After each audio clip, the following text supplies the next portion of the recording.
Hi ළමයි අද මම ඔයාලට අරගෙන ආවේ කන්ටේනර් ටයිප් ගැන.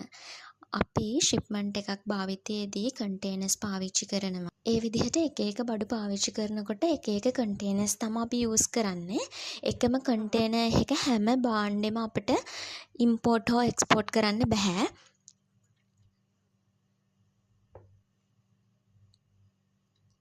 එක එක භාණ්ඩවලට ආවේනික වුණු කන්ටේනර්ස් වර්ග තියෙනවා. ඒ වගේ තමයි අපි භාණ්ඩ ඉම්පෝට් එක්ස්පෝට් කරන්නේ. ඉතින් මම අද ඔයාලට මේ වීඩියෝ එකෙන් අරන් ඇවිල්ලා තියෙනවා කන්ටේනර්ස් ටයිප්ස් 12ක් ගැන. අපි one by one ඒ ගැන කතා කරමු. පළවෙනි එක තමයි ඩබල් ඩෝර් කන්ටේනර් එක. මේකේ දෙපැත්තෙම දොරවල් තියෙනවා. ඒ නිසා මේ වගේ කන්ටේනර් එකක් පාවිච්චි කරනකොට අන්ලෝඩින් ලෝඩින් ඉක්මනට කරන්න පුළුවන් වෙනවා. ඒ වගේම ලොකු දිග භාණ්ඩ මේ කන්ටේනර් හරහා යවන්න පුළුවන්.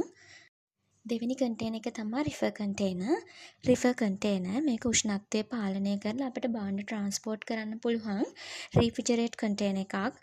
මේකේ විශේෂත්වය තමයි කන්ටේනර් එක තුල කූලින් සිස්ටම් එකක් තියෙනවා.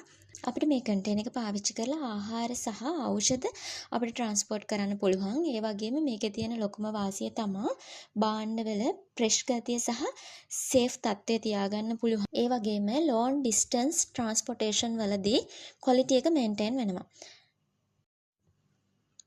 මේක තමයි හයි කියුබ් කන්ටේනර් එක. මේ හයි කියුබ් කන්ටේනර් එකක් කියලා කියන්නේ සාමාන්‍යයෙන් කන්ටේනර් එකකට වඩා හයිට් එකෙන් වැඩි. මේකේ තියෙන වාසිය තමයි වැඩි භාණ්ඩ ප්‍රමාණයක් අපිට ලෝඩ් කරන්න පුළුවන්. හතරවෙනි එක පැලට් ෆෝම් කන්ටේනර්. මේ කන්ටේනර් එකේ සයිඩ් වෝල් සහ රූෆ් නැහැ. බේස් එක විතරයි තියෙන්නේ. මේක අපිට භාවිතා කරන්න පුළුවන් මැෂිනරි, හෙවි ඉක්විප්මන්ට්, ඕවර්සයිස් කාගෝ අපිට ප්‍රවාහනය කරන්න මේ කන්ටේනර් එක භාවිත කරන්න පුළුවන්. පස්වෙනි එක තමයි පැලට් ට්‍රැක් කන්ටේනර් එක. මේකෙදි සයිඩ් වල ප්‍රේම් තියෙනවා. රූෆ් සහ සයිඩ් වෝල් ඕපන් කන්ටේනර් එකක්. මේ කන්ටේනර් එක අපි යූස් කරන්නේ වෙහිකල්ස් ඒ වගේම ලාර්ජ් මැෂිනරි වගේ දේවල් ට්‍රාන්ස්පෝර්ට් කරන්න. හයවෙනි එක තමයි open top container. Open top container එකක් කියලා කියන්නේ රූෆ් එක හර්ට් නැති টොප් එක ඕපන් කන්ටේනර් එකක්. මේකේ විශේෂතාවය තමයි චේන් වලින් ඉහළින් ලෝඩ් කරන්න පුළුවන් වෙනවා. හත්වෙනි කන්ටේනර් වර්ගය තමයි half height කන්ටේනර් එක. මේ කන්ටේනර් එක සාමාන්‍ය කන්ටේනර් එකට වඩා උසින් අඩුයි. මේ කන්ටේනර් එක අපි යූස් කරන්නේ අඩු උසක් තියෙන බර වැඩි භාණ්ඩ සඳහා. අටවෙනි එක තමයි වෙන්ටිලේට් කන්ටේනර්. මේ කන්ටේනර් එකේ එයා සර්කියුලේෂන් එකක් තියෙනවා. මේකෙදි අපිට කොෆි වගේම ඇග්‍රිකල්චර් ප්‍රොඩක්ට් අපිට ප්‍රවාහනය කරන්න පුළුවන්. නවවෙනි එක තමයි ISO ටැංක් කන්ටේනර්. මේ කන්ටේනර් වර්ගය යූස් කරන්නේ දියර ට්‍රාන්ස්පෝර්ට් කරන්න. මේක සිලින්ඩරයක් වගේ තමයි තියෙන්නේ.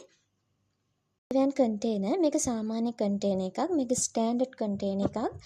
අපි සාමාන්‍යයෙන් පාවිච්චි කරන දේවල් අපි ට්‍රාන්ස්පෝර්ට් කරනකොට මේක තමයි අපි පාවිච්චි කරන්නේ. ඒ කියන්නේ ජෙනරල් කාගෝ අපි ට්‍රාන්ස්පෝර්ට් කරනකොට මේ ඩ්‍රයිවෑන් කන්ටේනර් තමයි අපි යූස් කරන්නේ. ඒ වගේම අනිත් එක තමයි ඕපන් සයිඩ් කන්ටේනර් එක. මේ ඕපන් සයිඩ් කන්ටේනර් කියලා කියන්නේ සයිඩ් එකම ඕපන් කරන්න පුළුවන් කන්ටේනර් එකක්. මේකේ විශේෂම ලක්ෂණය තමයි පුල් සයිඩ් ඩෝර්ස් තියෙනවා. ඒ වගේම ලෝඩින් හා අන්ලෝඩින් ඉතා පහසුයි මේ කන්ටේනර් එක යූස් කරනකොට. අන්තිම එක තමයි car career container. Car career container කියනකොට ඔයාලට තේරෙනවනේ. මේක වාහන ට්‍රාන්ස්පෝර්ට් කරන කන්ටේනර් වර්ගයක්. වෙහිකල් තමයි ට්‍රාන්ස්පෝර්ට් කරන්නේ. ඉතින් අද මම ඔයාලත් එක්ක කතා කරේ මේ කන්ටේනර්ස් ටයිප් මොනවාද කියන එක. මම ඊළඟ වීඩියෝ එකෙන් ඔයාලට වෙසල් ටයිප්ස් ටික අරගෙන එන්නම්. එතකන් ඔයගොල්ලෝ මේ ටික හොඳට අවබෝධ කරගන්න. එතකොට ඔයාලට අමතක වෙන්නේ නැහැ. දෙපාරක් තුන් පාරක් බලන්න මම කන්ටේනර්ස් ඉමේජ් එකම දාලා තියෙනවා. ඒ වගේම මම ඔයාලට මතක් කරනවා මගේ Facebook page එකත් follow කරගෙන යන්න. ඒකෙත් මගේ knowledge එක ඔයාලත් එක්ක share කරගන්නවා. ඒකෙන් හරි ආදරෙන් මම ඉල්ලනවා ඔයාලගෙන් මගේ Facebook page එකත් follow කරගෙන යන්න.